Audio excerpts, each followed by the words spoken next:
চ'ত মাহৰ ভৰ দুপৰীয়া ৰ'দত আমাৰ এই ঐতিহাসিক সভাত উপস্থিত থকা অল ইণ্ডিয়া কংগ্ৰেছ কমিটিৰ সাধাৰণ সম্পাদক প্ৰাক্তন কেন্দ্ৰীয় মন্ত্ৰী আমাৰ অসম কংগ্ৰেছৰ ভাৰপ্ৰাপ্ত শ্ৰীযুত জিতেন্দ্ৰ সিং ডাঙৰীয়া, আমাৰ অল ইণ্ডিয়া কংগ্ৰেছৰ ছেক্ৰেটাৰী মোৰ বন্ধু শ্ৰীযুত পৃথিৱীৰাজ সাথে ডাঙৰীয়া, ৰাইজৰ দলৰ সভাপতি মাননীয় বিধায়ক অখিল গগৈ ডাঙৰীয়া, অসম জাতীয় পৰিষদৰ সভাপতি আমাৰ বিৰোধী ঐক্য মঞ্চৰ প্ৰাৰ্থী শ্ৰীযুত নৰেন্দ্ৰজ্যোতি গগৈ ডাঙৰীয়া, সোণোৱাল কছাৰী গণ মঞ্চৰ সাধাৰণ সম্পাদক গোপাল শৰ্মা ডাঙৰীয়া, প্ৰদেশ কংগ্ৰেছৰ কোষাধ্যক্ষ হেমহৰি পেগু ডাঙৰীয়া, আমাৰ প্ৰাক্তন বিধায়িকা জীৱন্তৰা ঘাটোৱাৰ বৌ, প্ৰদেশ কংগ্ৰেছৰ সাধাৰণ সম্পাদক প্ৰাঞ্জল ঘাটোৱাৰ ডাঙৰীয়া, ডিব্ৰুগড় জিলা কংগ্ৰেছৰ মাননীয় সভাপতি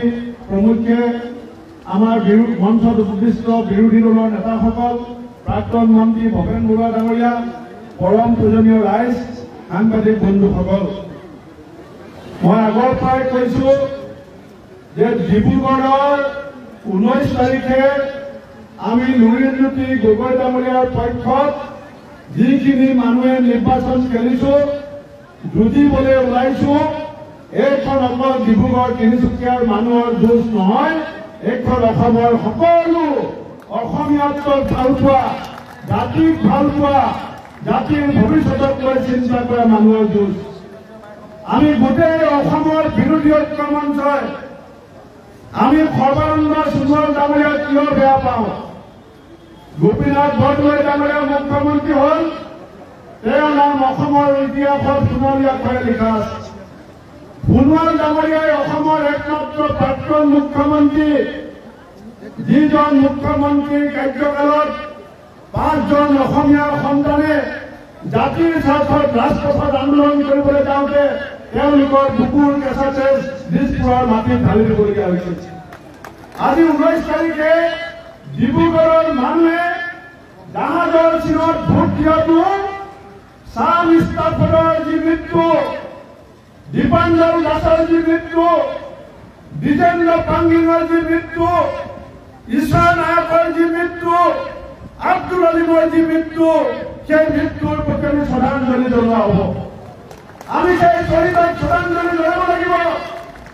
আজিও 50 শ্বহীদৰ মাতৃয়ে কান্দি আছে, 50 শ্বহীদৰ পৰিয়ালে কান্দি আছে, আৰু ইয়াত সৰ্বানন্দ সোণোৱাল ডাঙৰীয়া হাঁহি হাঁহি ঘূৰি আছে। এইগৰাকীয়ে সেইগৰাকী সোণোৱাল অসমৰ মানুহক কৈছিল যে অসম চুক্তিখন বোলে সোণোৱাল ডাঙৰীয়াৰ কাৰণে গীতা বাইবেল পুৰাণৰ নিচিনা। সোণোৱাল ডাঙৰীয়া, আপুনি পাহৰিব পাৰে, অসমৰ মানুহে পাহৰা নাই, আপুনি অসম চুক্তিক গীতা বাইবেল পুৰাণ বুলি কৈছিলে। আপুনি পাহৰিব পাৰে, অসমৰ মানুহে পাহৰা নাই, আপোনাৰ নেতৃত্বত অসম চুক্তিৰ আত্মাক হত্যা কৰা হৈছিলে। অসম চুক্তিক বচাবলৈ যোৱা 5গৰাকী অসম সন্তানক আপোনাৰ নিৰ্দেশত পুলিচে গুলিয়াই শ্বহীদ কৰিবলৈ কৰিছিলে।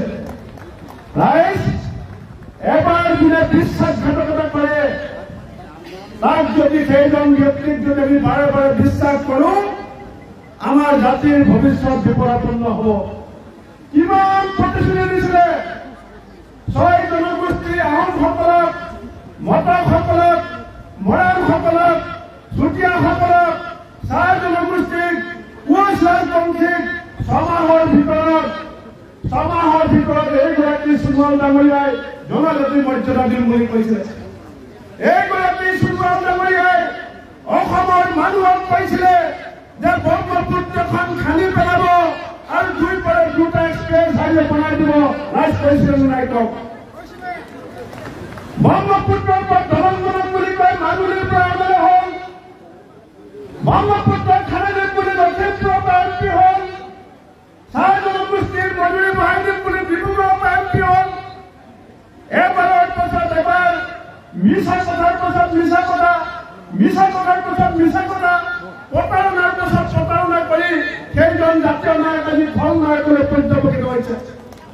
জাতীয় নায়ক যেতিয়া খলনায়ক হয়, তেওঁতকৈ ডাঙৰ শত্ৰু জাতিৰ কাৰণে কোনো হ'ব নোৱাৰে।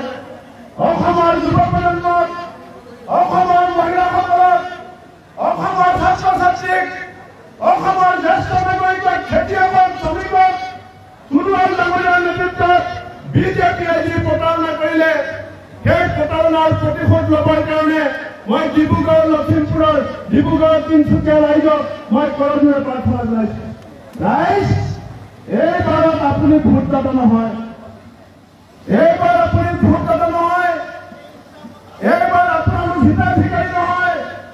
অসমীয়া জাতিৰ স্বাৰ্থত, নিবনুৱাসকলৰ স্বাৰ্থত, কৃষক শ্ৰমিকৰ উপাৰ্জন বৃদ্ধিৰ স্বাৰ্থত আপোনালোকৰ ভোটটো এজন এজন বিচাৰপতিয়ে যেনেকে বিচাৰ কৰি সিদ্ধান্ত লয়, আপোনালোকৰ ভোট অসমীয়া জাতীয় স্বাৰ্থত, অসমীয়া জাতিৰ বিচাৰকৰ আসন কৰি আপোনালোকে এজন জাতীয় নায়ক, আমাৰ জাতিৰ কাৰণে বুকু পিণ্ডৰে সাহসেৰে নিৰবিচ্ছিন্ন সংগ্ৰাম কৰা লুৰিণ গগৈ ডাঙৰীয়াক জাহাজৰ কিনাৰত ভোট দিবলৈ মই আহ্বান জনাইছো।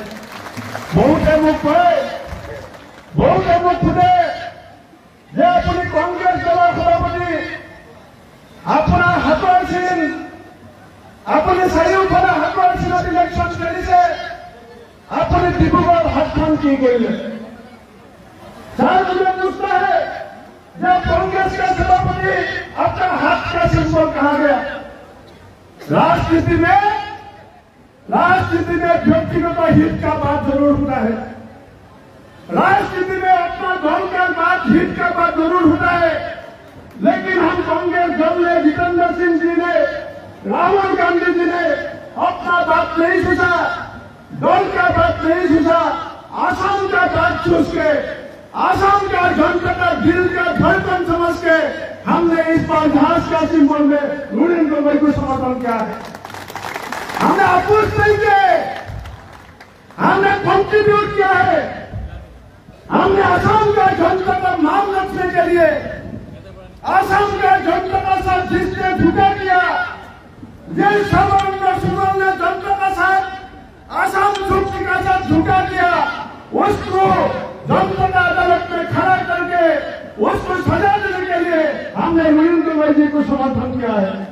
राइज मैं बेसी दिबলৈকে নকওঁ, মই সকলোকে হাত জোৰ কৰি মই জনাইছো, এই ইমান প্ৰখৰ ৰ'দত আপুনি যেনেকৈ সভাত থাকি আজি লুৰিণ গগৈ ডাঙৰীয়াৰ শক্তি বৃদ্ধি কৰিছে, 19 তাৰিখৰ যৌৱন কাটি কৰি, সকলো কাম বন কাটি কৰি, ৰ'দ বৰষুণ কাটি কৰি সোনকালে ঘৰৰ পৰা ওলাই আহি নিজৰ উমহি পমহি ইষ্ট স্বজন বন্ধু বান্ধৱ জ্ঞাতি স্বজন ভয়া ৰাইজক লগত লৈ লুৰিণ গগৈ ডাঙৰীয়াক জাহাজৰ চিনত ভোট দি জয়যুক্ত কৰিব বুলি কৰজোৰে মিনতি জনাই মোৰ বক্তব্য সামৰিছো। বন্দে মাতৰম, জয় অসম।